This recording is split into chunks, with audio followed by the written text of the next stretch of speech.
shot by Scull. He pretended a jab just to come with a half uppercut, 45-degree punch. Awkward combination. That's the reason the right hand landed. What is going on, my boxing family? It is the morning after the weekend that was supposed to be a humongous weekend of boxing. It was supposed to be crazy.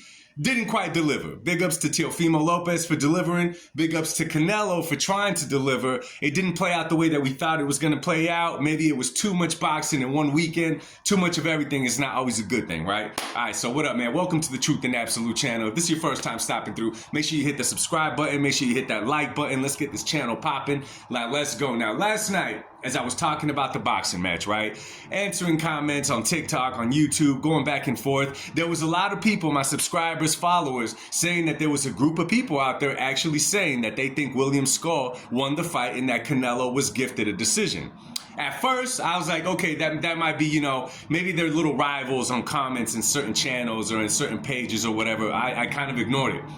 Come to find out, there's really a group out there that feels that Canelo Alvarez was gifted a decision. Now, this is where I like to speak and this is where I like to dive into. Because all of a sudden, the people are coming out that saying, oh no, Scull won the boxing match. That's how you're supposed to win a fight. That's what you're supposed to do. It's so funny to me because I'd be willing to make a poll and say the same thing about Shakur Stevenson. Oh, so in other words, you have no problem with the way that Shakur Stevenson fights in, right? You're not going to call him boring. You're not going to say that Shakur moves a lot. You're not going to say none of the above. If you're over here really saying that William Scull should have won that fight, let me tell you something.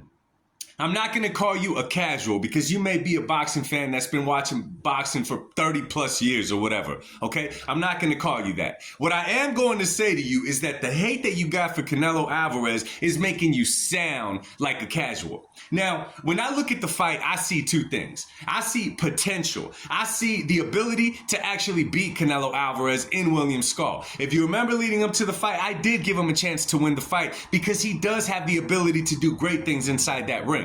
The only problem is that William Scull was moving. Now, I hear a lot of you guys saying right now, that's the name of the game. Hit, don't get hit. That's the name of the game. Boxing is about hitting, not getting hit. Is he supposed to make it easy for Canelo? Is he supposed to make it that? No, absolutely not.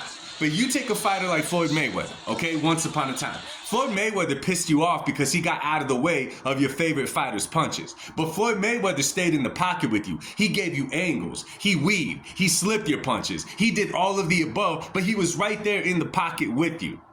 When fighters fight like William Scull fought last night, there's very little you could do against a fighter like that. Because there's a difference between a guy who's a great boxer trying to win a fight and a boxer who's a great boxer simply trying to survive until the 12th round.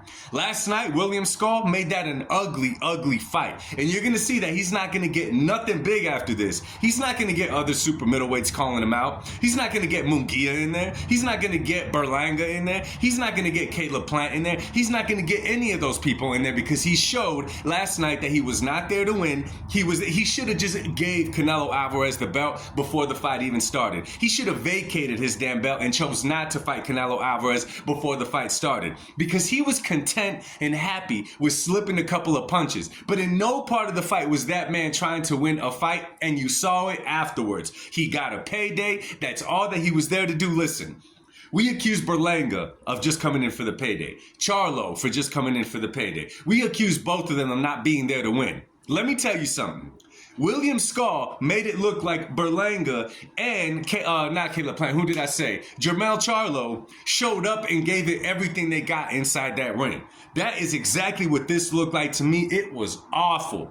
I kept giving him credit during the fight, like, no, at some point he's going to have to engage. Never in all the years I've been watching boxing have I seen the referee come between two fighters and say, yo, come on, let's make this a fight. Never have I seen that. It's a referee. He knows boxing. What Scull was doing was not boxing at all. And on the other hand, what about the fight did Scull do? And I wanted to see this in the comment section, made y'all think that he won the fight. Okay, he was pulling on his punches. What do I mean by that? He wasn't trying to cause any damage. He was trying. This wasn't even an amateur boxing match that Scull was fighting. He was not there to fight. He was not there to win. I'm not saying that he had a rumble with Canelo, but damn it, you have to try to win. On what planet do you think you're going to get a decision win, like a lot of you guys are claiming, by fighting the way that William Scull fought? How the hell is that going to happen? It is never going to happen. I guarantee that we don't see him on another Jive Turkey Al Sheik card ever again, okay? But nonetheless, I want to hear from you guys. Drop it in the comments section. I want to hear your guys' case for William Scull winning this fight. Much love to y'all. God bless y'all. Peace.